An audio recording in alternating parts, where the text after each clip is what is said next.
Gue mau menceritakan kisah kekerasan seksual yang paling terkenal di Korea, yang dikenal dengan Nayeongkes. Korban berusia 8 tahun, tengah berjalan menuju sekolahnya di Ansan. Gadis kecil ini diculik seorang residivis bernama Cho yang berusia 56 tahun saat itu. Cho membawa bocah tersebut menuju sebuah toilet dekat sebuah gereja. Di situ, dia memperkosa secara brutal dan memukuli korban. Gadis kecil itu tidak hanya diperkosa, namun dianiaya hingga mengalami luka fatal di organ dalamnya. Wajahnya, tubuhnya penuh luka-luka, dan parahnya, bagian reproduksi serta anusnya mengalami kerusakan fatal yang mengakibatkannya cacat permanen. Beberapa organ tubuh bagian dalamnya ditemukan keluar dari tempatnya. Akhirnya, korban tersebut harus menggunakan kantong kolostomi sebagai saluran pembuangan dari tubuhnya. Penderitaannya tak cukup sampai di situ saja. Perkembangan kasusnya ternyata sangat menyedihkan dan memancing amarah. Pelaku Cho ditangkap beberapa hari setelah kejadian. Namun, kurangnya bukti dan dibutuhkan kesaksian korban untuk kedua kalinya memperpanjang persidangan. Akhirnya korban berani bersaksi. Tapi hasilnya pelaku hanya mendapatkan hukuman 12 tahun penjara.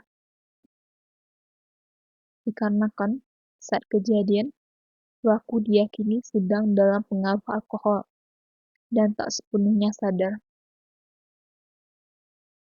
Karena lemahnya keadilan, saat itu juga diyakini dari pengaruh besar di baliknya. Dan Cho dibebaskan pada pertengahan Desember 2020. Pelaku yang dibebaskan diizinkan kembali tinggal di tempat tinggalnya Ansan, tempat dia melakukan kejahatan. Tempat tinggal Cho kurang dari 1 kilometer rumah korban. Ayah korban berkata, "Kami tidak ingin pergi dari sini. Tapi tak ada pilihan. Saya juga ingin mengirim pesan bahwa pemerintah tak berbuat apa-apa, tapi memaksa korban untuk bersembunyi." Dia menambahkan bahwa korban berat hati untuk pindah karena tidak ingin meninggalkan teman-teman dekatnya. Dan ayah korban juga berkata, bertahun-tahun telah berlalu, tapi masih tak ada yang berubah. Beban masih ditanggung oleh korban sepenuhnya. Pembebasan pelaku Cho telah memicu ketakutan dan kecemasan di Korea Selatan. Lebih dari 600.000 orang menandatangani sebuah petisi dalam situs kepresidenan Gedung Biru, menyerukan untuk pengadilan ulang dan menolak pelaku Cho untuk berbaur lagi dengan masyarakat. Tetapi pemerintah menolak seruan tersebut. Kemarahan publik makin tampak saat Cho yang berusia 68 tahun saat dibebaskan kembali ke rumahnya di Ansan pada 12 Desember. Gelombang dan unjuk rasa terjadi saat pelaku dengan rambut abu-abunya itu tiba di mobil van pemerintah, dikawal oleh petugas lapas. Sejumlah pengunjuk rasa melemparkan telur dan menendangi mobil tersebut.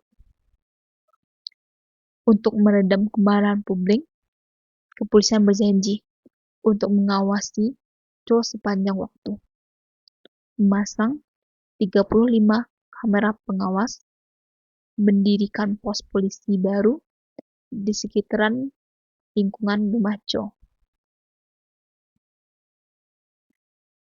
Selain itu, Cho juga akan dikenakan sebuah perangkat pemantau elektronik selama 7 tahun. Kepolisian juga menawarkan keluarga Nayeon sebuah jam tangan pintar yang akan mendeteksi dan memberi sinyal kepada pelaku ketika berusaha mendekati mereka. Tapi, ayah korban mengatakan hal ini akan membuat mereka lebih cemas, dan keluarga menolak untuk menggunakan perangkat tersebut. Ayah korban berkata, kalau jam tangan ini mengirimkan sebuah peringatan kepada anak saya, dia akan ketakutan. Sambil menambahkan bahwa ayah korban akan ketakutan ketika anak tersebut mengidentifikasi identitas anaknya sebagai korban serangan. Trauma yang tak berkesudahan. Ayah korban takut perhatian yang besar karena kasus pembebasan Cho pada akhirnya menghilang, sambil menambahkan bahwa keluarga korban membutuhkan perhatian yang terus-menerus. Yang kita dapat lakukan yaitu ayah korban hanya ingin polisi atau pejabat atau pekerja sosial mengatakan bahwa kalian tidak sendiri. Kami akan mendukung kalian. Itulah hal yang diinginkan oleh keluarga korban dan oleh keluarga korban-korban lainnya, korban kekerasan seksual.